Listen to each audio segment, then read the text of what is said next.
નમસ્કાર બાળકો, આજના ટોપિકનું નામ છે ફેરેડેના નિયમો. નીટ 2020નો પ્રશ્ન આમાંથી આવ્યો હતો અને એટલો સરળ હતો, તમારી ભાષામાં કહું તો પપલું ક્વેશ્ચન હતો. બરાબર, બહુ જ સહેલો પ્રશ્ન. તો સ્ટાર્ટ કરીએ આપણે પોઈન્ટ. ફેરેડેના નિયમો કયા હેડિંગના અંડર આવશે? તો વિદ્યુત વિભાજનના અંડર આવશે.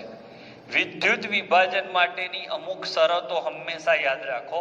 વિદ્યુત વિભાજનમાં વિદ્યુત ઉર્જાનું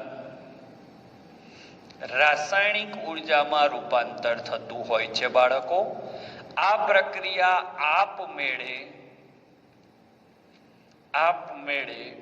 થતી નથી, એટલે આનો ડેલ્ટા G0 ગ્રેટર ધેન 0 છે અને E0 સેલ લેસ ધેન 0 છે.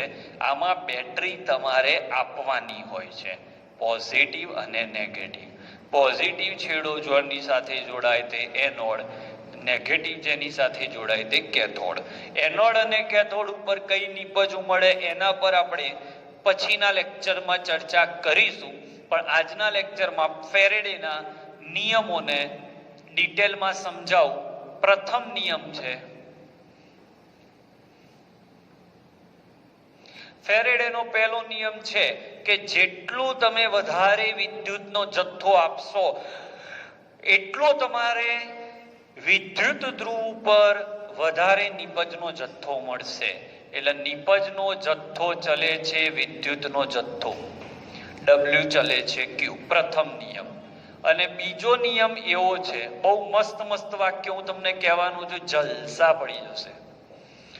બીજા નિયમની હું જો ચર્ચા કરું તો બીજો નિયમ એમ કહે છે કે જો બે દ્રાવણોને શ્રેણીબદ્ધ કરવામાં આવે, જો બે દ્રાવણોને શ્રેણીબદ્ધ કરીએ, 2 હોય 3 હોય જે હોય, શ્રેણીબદ્ધ કરો છો એટલે અલ્ટિમેટલી ફિઝિક્સના નિયમ મુજબ પ્રવાહ સમાન વહેશે, પ્રવાહ સમાન હશે. તો બે દ્રાવણોને શ્રેણીબદ્ધ કરીએ તો એમાંથી વહેતો પ્રવાહ સમાન હોય, અને પ્રવાહ સમાન હોય ત્યારે W1/W2 બરાબર EQ1/EQ2 થાય, જ્યાં EQ બરાબર તુલ્ય દળ, અને તુલ્ય દળનું સૂત્ર છે એટોમિક વેઇટ એટલે કે પરમાણવીય દળ ભાગ્યા જે તે ધાતુ આયનની સંયોજકતા. I will give you all the question related to all the formulas.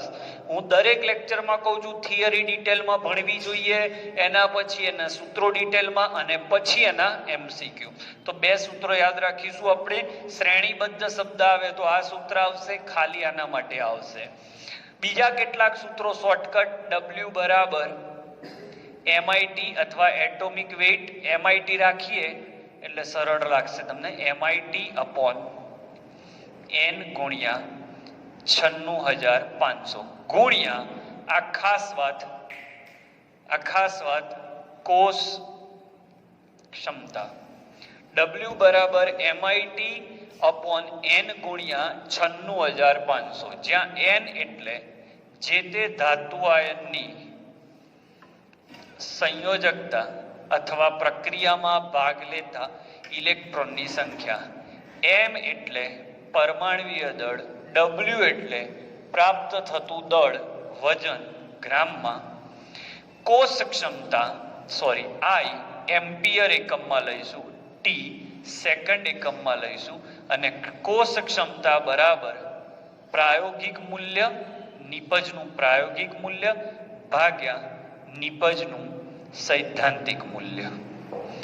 કોષ ક્ષમતા કોઈ દિવસ 100% થી વધારે ના હોય, 100% થી ઓછી જ હોય, અને આઈડિયલ આદર્શ ધારી લઉં તો કદાચ 100% હોઈ શકે.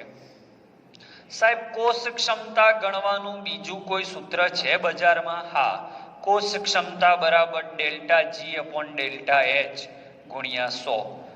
ઓકે, તો ફેરેડેના નિયમો વિશે એકદમ સામાન્ય હું વાત કરું મિત્રો, તો પોઈન્ટ નંબર 1 W ચલે છે Q, પોઈન્ટ નંબર 2 જો શ્રેણીબદ્ધ શબ્દ એવો આપ્યો હોય તો આ આવશે. એક બે સારા વાક્યો છે એની માહિતી આપી દઉં કે કોઈ પણ દ્રાવણમાંથી, આ વાક્ય બ્રહ્મ વાક્ય છે, કોઈ પણ દ્રાવણમાંથી ગમે તેનું દ્રાવણ હોય, 1 ફેરેડે પ્રવાહ એટલે કે વિદ્યુતનો જથ્થો પસાર કરો, વિદ્યુત જથ્થો પસાર કરવામાં આવે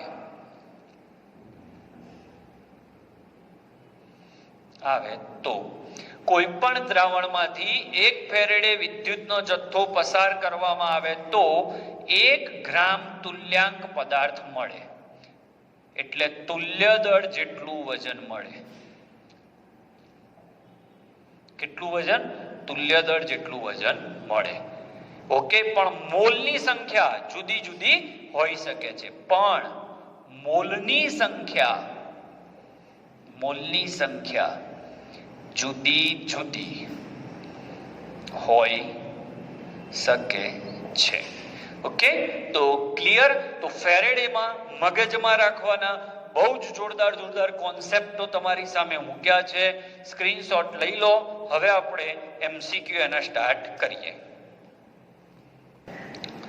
બાળકો, નીટ 2020 નો પ્રશ્ન આ ટોપિકમાંથી જે પૂછ્યો તો એ આપણે સોલ્વ કરીએ કે 20 ગ્રામ કેલ્શિયમ મેળવવા માટે CaCl2 ના દ્રાવણમાંથી કેટલા ફેરેડે પ્રવાહ અથવા વિદ્યુતનો જથ્થો પસાર કર્યો હશે. તો Ca2 plus 2 electron gives Ca નું દળ આપ્યું છે 40, તો આ 40 હોય ત્યારે આ 2 ફેરેડે. તો તમને પ્રશ્ન કેટલા ગ્રામ માટે પૂછ્યો છે? 20. તો 20 માટે કેટલા? તો જવાબ આવે 1 ફેરેડે. 4 માર્ક મળી ગયા મિત્રો. આટલા સહેલા પ્રશ્નો પૂછાય છે. નીટ 2020 નો આ પ્રશ્ન છે. ચલો આગળ વધીએ. બીજો પ્રશ્ન આપણે શીખીએ છીએ. સ્ક્રીનશોટ લેવો હોય તો લેતા રહેજો, તમે પછી રહી ના જાય. 3 એમ્પિયરનો પ્રવાહ, બીજો એમસીક્યુ ચલાવું છું. તો 3 એમ્પિયરનો પ્રવાહ જલીય કોપર સલ્ફેટમાંથી 15 મિનિટ માટે પસાર કરીશું. શેમાંથી મિત્રો? કોપર સલ્ફેટમાંથી. તો ખાલી જગ્યા ગ્રામ કોપર મળશે. તો રિએક્શન લખી દઈએ. Cu2 plus 2 electron gives Cu. Shortcut મેં તમને આપ્યું છે W બરાબર MIT/N ગુણ્યા 96500 ગુણ્યા કોષ ક્ષમતા. ધારો કે કોષ ક્ષમતા 70% આપી હોય તો અહીંયા 70 ભાગ્યા 100 કરવાના. ઘણીવાર દાખલો ઊંધો પણ આપે, વજન આપી દે અને કોષ ક્ષમતા ગણવાની કે તો પણ આ જ સૂત્ર લાગશે. તો વજન બરાબર M એટલે પરમાણ્વીય દળ, તો કોપરનું પરમાણ્વીય દળ 63.5. I કેટલા એમ્પિયર? તો 3 એમ્પિયરનો પ્રવાહ. T 15 મિનિટ, મિનિટમાં નહીં ચાલે, સેકન્ડમાં ફેરવ્યો 60. N એટલે ભાગ લેતા ઇલેક્ટ્રોનની સંખ્યા 2 ગુણ્યા 96500. સાદું રૂપ તમે આપી શકો એમ છો, એક સહેલા જ હોય છે આમાં કંઈ. આ જે 96500 છે ને એને 1 લાખ ગણી નાખજો, ચાલશે. અહીંયા 30 કરી દો એટલે 3 તરી 9, બરાબર. 1 લાખની જગ્યાએ 10,000 ગણી નાખો. 3 તરી 9, 90, 15 નવા 135 અને 135 ગુણ્યા 6 એટલે 13 એટલે 80-85 ની ઉપર આનો જવાબ આવશે. ઓકે, એટલે જવાબ 85 ની ઉપર એટલે 0.9 આવે છે. એટલે ઘણા મિત્રો એવું પણ કહેતા હોય છે કે સાહેબ કેલ્સી વગર શું કરવાનું? આને 1 લાખ ધારી લો, 2 ઉડી ગયા, 15 તરી 45 અથવા 3 તરી 9, 9 ગુણ્યા 15 135 એટલે 13 ગુણ્યા 6 13×78, પણ પેલો 135 અને આ 63 એટલે 78 થી ઉપરનો જવાબ આવશે. એટલે જવાબ આવશે. ઓકે, ચલો સ્ક્રીનશોટ લઈ લો. હજી એક એમસીક્યુ છે. ત્રીજો MCQ most IMP, very most IMP. Easy MCQ થી સ્ટાર્ટ કર્યું છે મેં, ઉતાવળ ના કરતા. મોસ્ટ આઈએમપી માં આને મૂકી દો. NaCl, કોપર સલ્ફેટ અને AlCl3 માંથી સમાન 1 ફેરેડેનો જથ્થો પસાર કરો તો કેટલા Na મળે, કેટલા કોપર મળે ને કેટલા Al મળે? તો Na પ્લસ હોય, Cu2 પ્લસ હોય અને Al3 પ્લસ. તો +1 હવે તમે આપ્યો કેટલા ફેરેડે? 1 ફેરેડે. તો 1/1. અહીંયા 1 ફેરેડે આપ્યા અને સંયોજકતા 2. જે ફેરેડે આપ્યા હોય એ ઉપર મૂકવાના. ફેરેડે ભાગ્યા સંયોજકતા 3. આ તમારો જવાબ. શું? ફેરેડે ભાગ્યા સંયોજકતા, ફેરેડે ભાગ્યા સંયોજકતા, ફેરેડે ભાગ્યા સંયોજકતા. લસા લો તો 3 દુ 6 એટલે 6/1, 6/2 અને 6/3 એટલે 6/3/2. ક્લિયર? તો સહેલા MCQ થી મેં સ્ટાર્ટ કર્યું છે. થોડીક વાર જોડાયેલા રહેજો, તમને 100% ટોપિકમાં માસ્ટર બનાવી દઈશ. હું તો માસ્ટર નથી, હું દરેક લેક્ચરમાં કહું છું I am not a best, I am not a king, I am not a master, I am trying my best. અને હું તમને પણ કહું છું તમારી અંદર જેટલું ટેલેન્ટ છે એનું બેસ્ટ લાવવાનું બહાર પ્રયત્ન કરો. આપણે કંઈ માસ્ટર બની જવાની જરૂર નથી. તમારી પાસે જે છે એટલું જ બહાર લાવવાનો પ્રયત્ન કરો. બાકી તમે જો આઈ એમ સમથિંગ સમજવા લાગ્યા તો તમે એક દિવસ જરૂરથી નીચે પડશો. એટલે હું નીટના એસ્પાયરન્ટને તો ખાસ કહું છું કે જેટલું તમે તમારા પાઠ્યપુસ્તકને મહત્વ આપશો એટલા તમારા માર્ક્સ વધવાની શક્યતા છે. જેમ કે આ પ્રશ્ન જોઈ લો. ઓકે, લઈ લો સ્ક્રીનશોટ. ચલો મિત્રો, બીજા કેટલાક MCQ. 12.3 ગ્રામ નાઇટ્રોબેન્ઝીનનું, નાઇટ્રોબેન્ઝીન એટલે C6H5NO2 ને એનિલિનમાં રૂપાંતર કરવા કેટલા ફેરેડે આપવા પડે? તો 50% કોષ ક્ષમતા છે એની વાત પછી આ રેડોક્સ ચેપ્ટરમાંથી પ્રશ્ન લીધો છે. C6H5 એ તટસ્થ અણુ લેવાય એટલે આનો ઓક્સિડેશન C6H5 નો 0, O -2 એવા 2 વાર, તો અહીંયા -4, સોરી +4, નાઇટ્રોજનના +4, ઓક્સિજનના 2 વાર -4. હવે C6H5 0, હાઇડ્રોજન 1 વાર, તો 1 વાર H તો 1 વાર પ્લસ, 2 વાર H તો 2 વાર પ્લસ, તો +2 વાર, તો આ નાઇટ્રોજન -2 થાય. તો +4 માંથી -2 એટલે 6 ફેરેડેનો ફેરફાર થયો. ક્યારે? તો જ્યારે આનું વજન, આનું અણુભાર 123 ગ્રામ હોય. જોઈ લો, આનો અણુભાર 123 થશે. 12 × 72 + 5 + 14 16 × 32, તો 123 ગ્રામ નાઇટ્રોબેન્ઝીન માટે 6 ફેરેડે. 123 ગ્રામ નાઇટ્રોબેન્ઝીન માટે 6 ફેરેડે.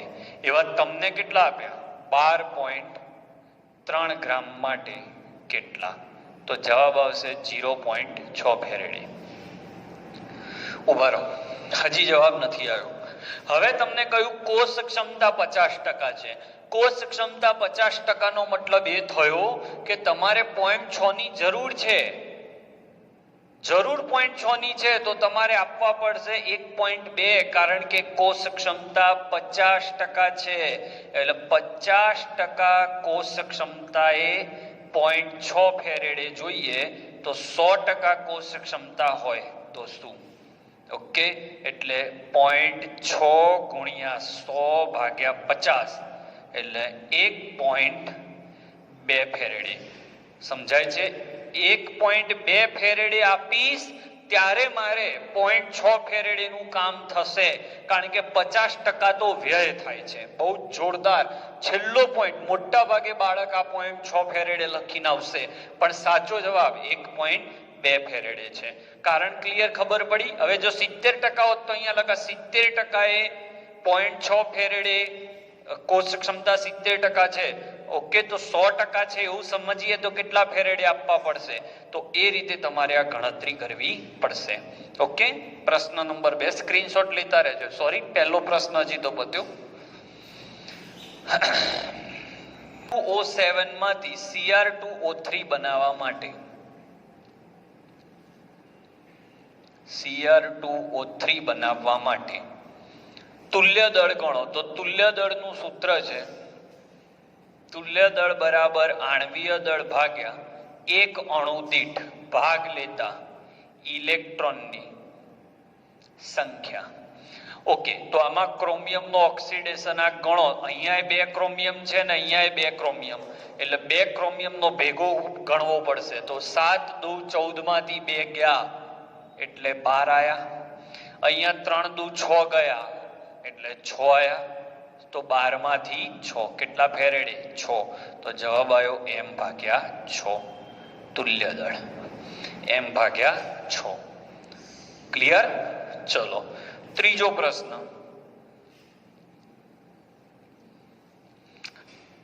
પ્રશ્ન એવું કહે છે કે એક સમાન વિદ્યુતનો જથ્થો એટલે કે પ્રવાહ પસાર કરીએ તો કઈ ધાતુ સૌથી વધુ મોલ છૂટા પડશે? કઈ ધાતુના સૌથી વધુ મોલ છૂટા પડશે? 4 ઓપ્શન આપ્યા છે, તો ચારે ઓપ્શન અહીંયા હું લખું. FeCl3 એટલે Fe3+, AgNO3 તો Ag+, HFCl4 તો HF4+, અને WCl6 તો W6+. હવે એવું કીધું છે કે એક સમાન વિદ્યુતનો જથ્થો પ્રવાહ પસાર કર્યો, તો માની લો કે 1 ફેરેડે તમે આપ્યો તો Fe3+ 1/3 મળે.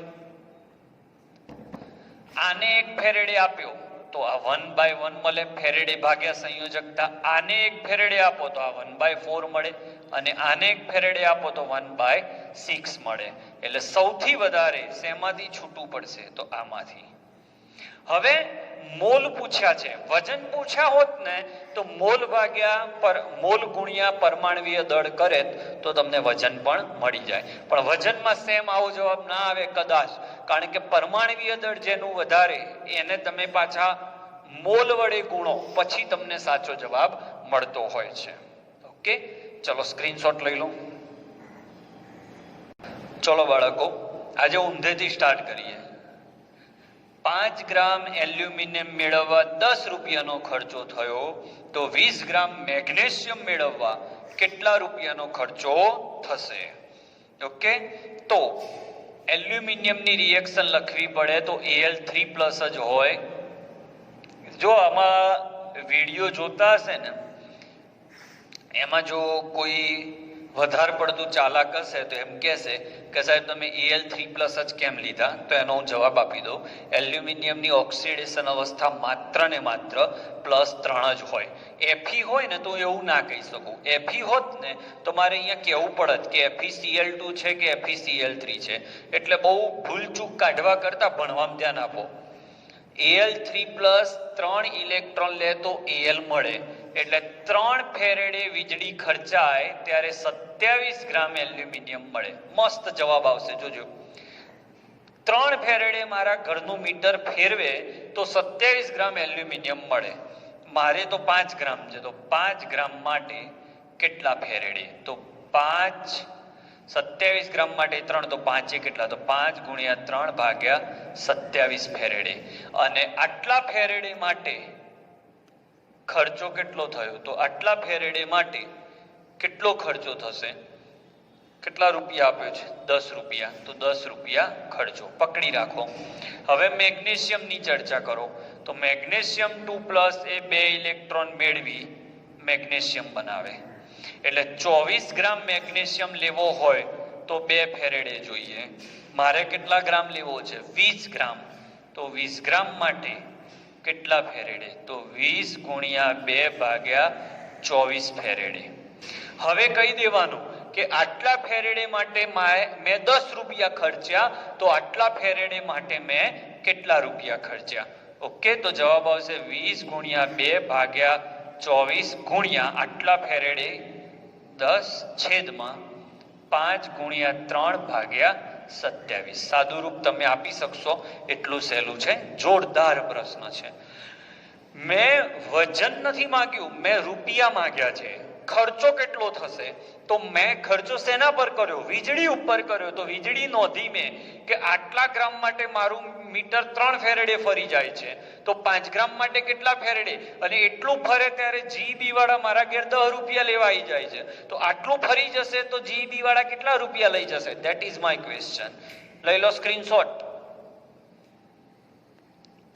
ચલો, એસટીપી એ 5600 ml O2 મળે તો એટલા જ પ્રવાહમાં FeCl3 માંથી કેટલા ગ્રામ Fe મળે? ચલો, તો O2 માટે યાદ રાખો 4 ફેરેડે જોઈએ ત્યારે તમને 1 મોલ O2 મળે. ઓકે, પ્રક્રિયા તમને ખબર જ છે. O2 માં 4 ફેરેડે જોઈએ જ, કારણ કે એક ઓક્સિજન 2 વીજભાર ધરાવતો એવા 2 છે. આ જ વસ્તુ H2 માટે પૂછે તો 2 ફેરેડે, Cl2 માટે પૂછે તો પણ 2 ફેરેડે, ખાલી યાદ રાખવા માટે. તો 1 મોલ એટલે એસટીપી એ કેટલું કદ થાય? 22.4 લીટર થાય. તો મિલીલીટરમાં ફેરવું તો 22,400 ml O2 માટે 4 ફેરેડે જોઈએ. તો 5600 ml O2 માટે કેટલા ફેરેડે? તો 4 ગુણ્યા 5600 ભાગ્યા 22,400 એટલે 1 ફેરેડે. હવે એ 1 ફેરેડે તમારે નાખવાનો છે FeCl3 માં. તો FeCl3 એટલે Fe3+ વત્તા 3 ઇલેક્ટ્રોન gives Fe. તો 3 ફેરેડે આપું તો 56 ગ્રામ Fe મળે, કારણ કે Fe નું પરમાણ્વીય દળ 56 છે. તો 1 ફેરેડે માટે કેટલા? તો 56 ભાગ્યા 3 ગ્રામ. ઓકે, તો જ્યારે સમાન પ્રવાહની વાત હોય તો એક વસ્તુ પરથી બીજી વસ્તુ મળી જાય. સ્ક્રીનશોટ લઈ લો. 56 ગ્રામ સોડિયમ મળે તો તેટલા જ પ્રવાહમાં કેટલા ગ્રામ એલ્યુમિનિયમ મળે? તો ફેરેડેનો બીજો નિયમ આમાં ડાયરેક્ટ લાગે. WNA ભાગ્યા WAL બરાબર E of Na, તુલ્ય દળ Na તુલ્ય દળ Al. વજન Na નું આપ્યું 46, એલ્યુમિનિયમ નું શોધવાનું. Na નું તુલ્ય દળ બરાબર Na નું પરમાણ્વીય દળ ભાગ્યા Na ની સંયોજકતા. Na ની સંયોજકતા 1 થાય. એલ્યુમિનિયમ 27 અને એનું સંયોજકતા 3. કેમ?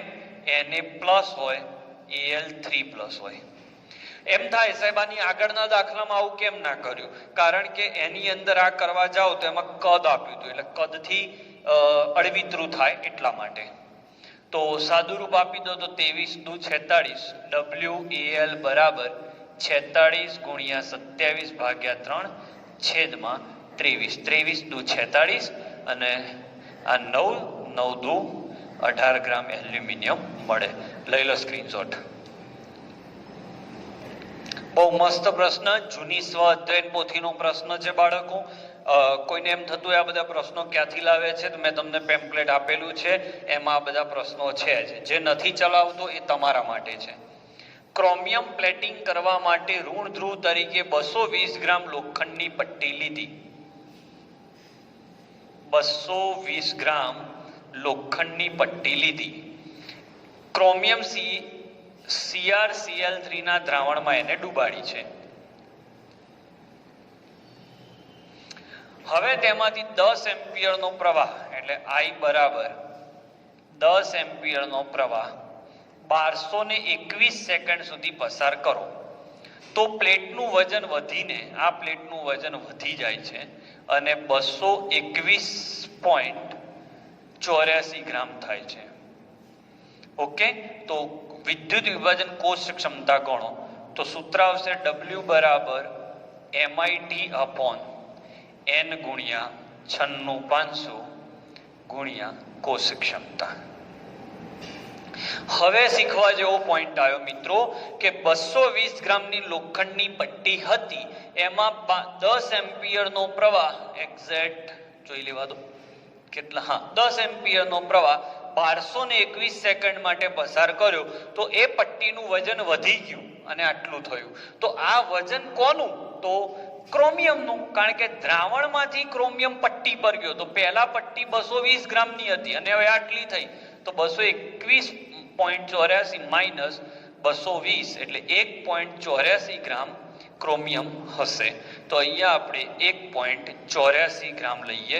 ઓકે, વજન દળ તમને ક્રોમિયમનું પરમાણવીય દળ રકમમાં આપેલું હોવું જોઈએ. તો 52 છે, I 10 છે, આ 1221 સેકન્ડ છે. n કેટલો લેશો તો કયું દ્રાવણ છે CrCl3, તો આમાં ક્રોમિયમની અવસ્થા +3 એટલે 3 અહીંયા 96500 ગુણ્યા કોષ ક્ષમતા ગણી નાખજો એટલે આવી જશે. હવે લેવલ 1 અને લેવલ 2 ના જેટલા ફેરેડે આધારિત MCQ છે પ્લીઝ તમે જાતે સોલ્વ કરી દેજો. નેક્સ્ટ લેક્ચરમાં આપણે વાહકતા અને વિદ્યુત વિભાજનથી પ્રાપ્ત થતી નિપજો પર ચર્ચા કરીશું. મેં અગાઉ પણ કહ્યું હતું કે આ ચેપ્ટર બહુ જ લાંબુ છે. જેટલા કોન્સેપ્ટો શીખવા હોય એટલા શીખી શકાય એવા છે. તો થેન્ક યુ ફોર વોચિંગ અને વિઝિટ એડવાઇઝર ઉપર ક્લિક 100% કરજો.